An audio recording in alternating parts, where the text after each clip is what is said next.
Dear friends, welcome to this week's virtual Drasha. This week we have the incredible privilege to read Parshas Noach. And the Parsha, of course, contains a story that we're all familiar with. The Ribbon Shalom at the end of Parshas Bereshis is saddened, is heartbroken, disenchanted with what he sees humanity has become, and he decides to start again. And the way that second take, so to speak, on humanity is going to begin is with a flood. The Baruch Hu decides he's going to wipe out everything and rebuild, and he chooses Noach. Noach, who's identified to us as a tzaddik, as righteous, as tamim, as complete, an individual who walked with HaKadosh Baruch Hu, is tasked with the sacred privilege of rebuilding humanity. But of course, before that, Noach has to build the teva, builds the ark, and in this ark, again, all the different representatives of the animal kingdom, Noach and his family, and they go together with the sacred mission of rebuilding humanity, again, in the aftermath of this catastrophic loss. I want to draw your attention to something interesting. And I guess why it's interesting to me is it never caught my attention before until this year. Part of the beauty of Torah in general is that the Torah is a living, breathing entity.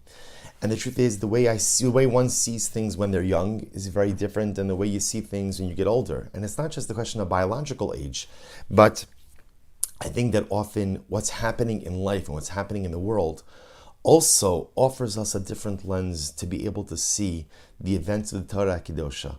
And of course, over the last number of days since the Shabbos of Shmini Atzeres, so to a certain degree, our world has been turned upside down. We're still reeling from the catastrophic loss, still overwhelmed by the notion of over 200 men, women, and children held in Gaza as captives Shvuyim who we daven for every day. Our precious soldiers at multiple fronts, ready with confidence and with bravery to fight our enemy wherever and whenever they come. And again, our brothers and sisters in Eretz Yisrael, who have demonstrated also such optimism and such hope and such power and koach and gvura, also in the face of overwhelming circumstances. And so we bring all of that with us. That's the prism through which we see the Torah as well. Something caught my eye. The Torah says, this is in Perek Ches, Pasuk Tes, chapter 8, verse 9. The Torah says, remember, give a little bit of context. It stopped raining. Noach opens up the window, dispatches the raven to see if there's dry land. The raven circles, doesn't go anywhere, comes back. A couple of days later, Noach decides to try this again, this time with the dove, with the Yonah. And so the Torah discusses, he sends the Yonah to see if there's any dry land. Pasuk says again, chapter 8,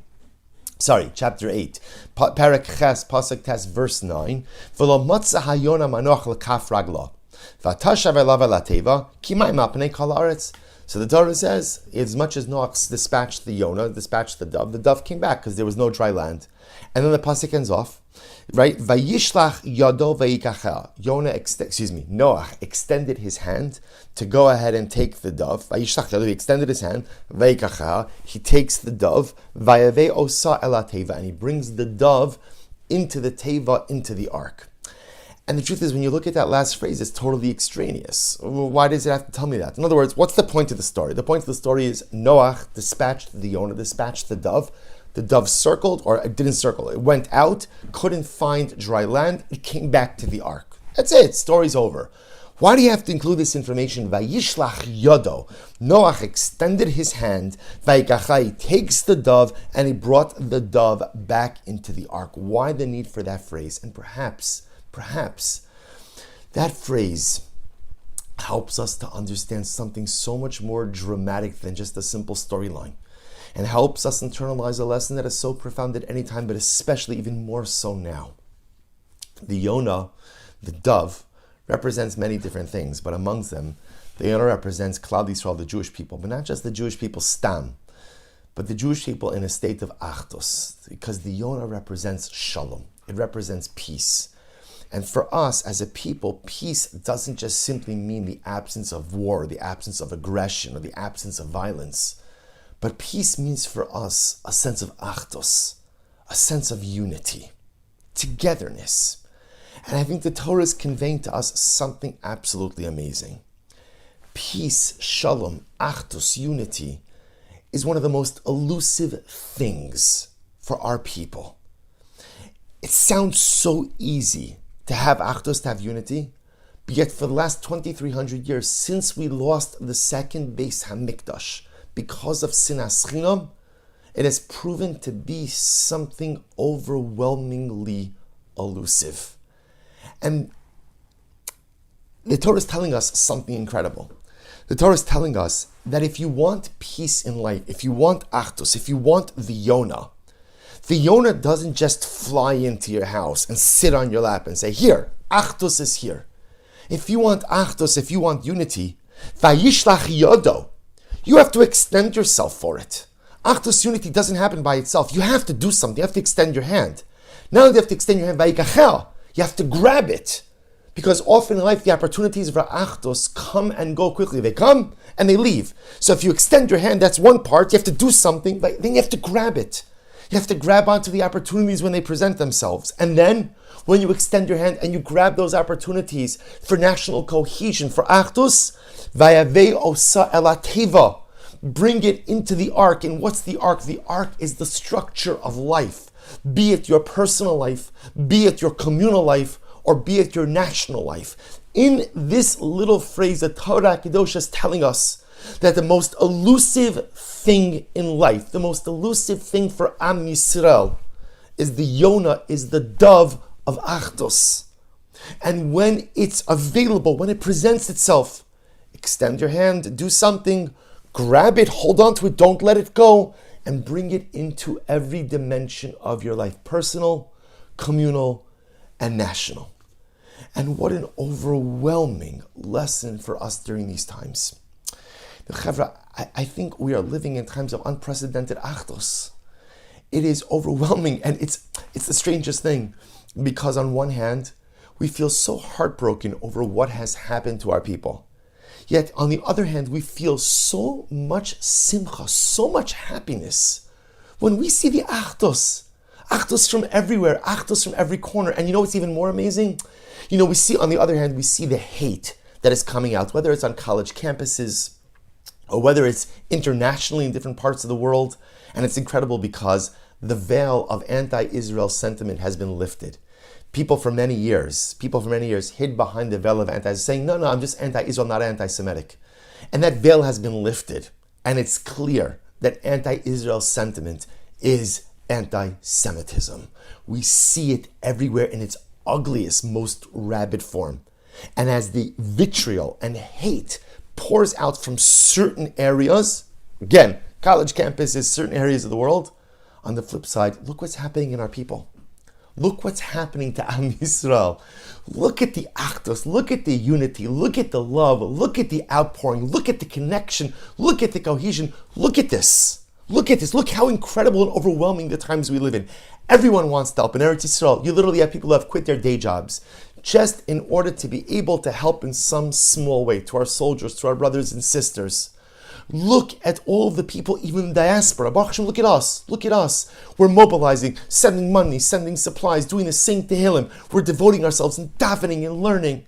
There is such an outpouring, an overwhelming outpouring of achdus. It is incredible to see. Incredible. But I'll tell you the difference. You know what I worry about most? What really scares me more than anything is when all of this is over, because it'll come to an end. Emeretz Hashem Am Yisrael, we will be successful for two reasons. We have the Ribono Shel Olam, right? And Baruch Hashem, we have an army comprised of such beautiful and holy neshamas. So Emeretz Hashem, we're going to be successful in this endeavor. Netzach Yisrael Lo Yishka, we will be successful. And what scares me more than anything is that when things, quote unquote, get back to normal, will we let the dove of Achdus, we let the Yonah escape us? Will we simply let it take flight? We know how to have Achdus in times of crisis. Our difficulty is carrying it over to times of shalom. This applies on so many levels. It's nice. One thing that's nice out of the news, and I know as a Jew who currently lives in the diaspora, I'm always very careful about weighing in on Israeli politics. But it was brutal and ugly to see what was happening in Israeli politics before this war. It was heartbreaking to see the divisiveness. And I apologize, it was heartbreaking to see the selfishness of what appeared to be leaders only acting for their own self-interest without a care and concern for the need to keep the Am, for the need to keep the nation, for the need to keep Eretz Yisrael biyachad unified. And now, Baruch Hashem, everyone's working together. Everyone's working together. But what happens when the war is over? In our own lives, right? Right now, communities are united, right? Everyone's together. Everyone just wants to be with Am Yisrael. So much support, so much love.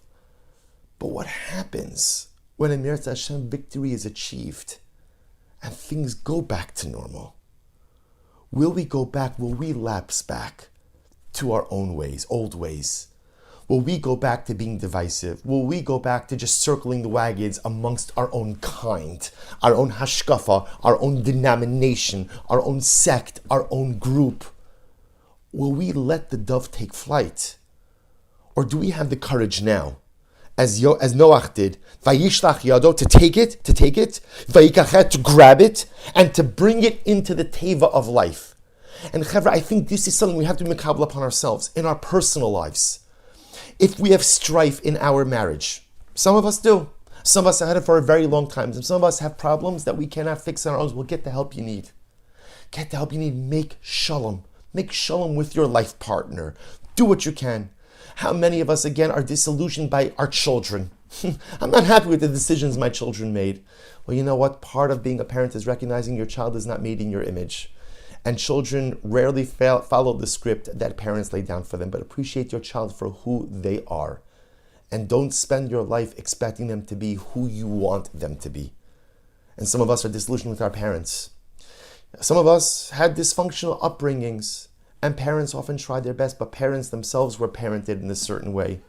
In life, very often, we only know what we know. Make shalom with your parents. And in our communities, I've spent my lifetime in Rabbanos. I've seen some interesting stuff happen inside shuls. Machlokes and fighting and disagreement. For what? For what? For what? It's never worth it. You got the key, but you didn't get the key, but you're on the board, you're not on the board. You like this, you don't like this, you agree with this, you don't agree. Who cares? Isn't the Yonah, isn't the dove of peace so much more important than anything else? And in Klal Yisrael, there's a lot of denominations within the Jewish people, a lot of denominations, and a lot of times we simply never talk to each other. And we never collaborate on the things that maybe we could collaborate on, and never establish the common ground that maybe we can establish. So now everybody's biyachad, everybody's together. How incredible would it be to find those pathways of collaboration even when the current crisis is over? What scares me most about this current situation is not what the outcome is going to be. I know what the outcome is going to be. Klal Yisrael emerges victorious because we always emerge standing and strong. We may be limping and we may be hurt, but we always emerge strong and victorious, and we will this time as well. But I love the achdos.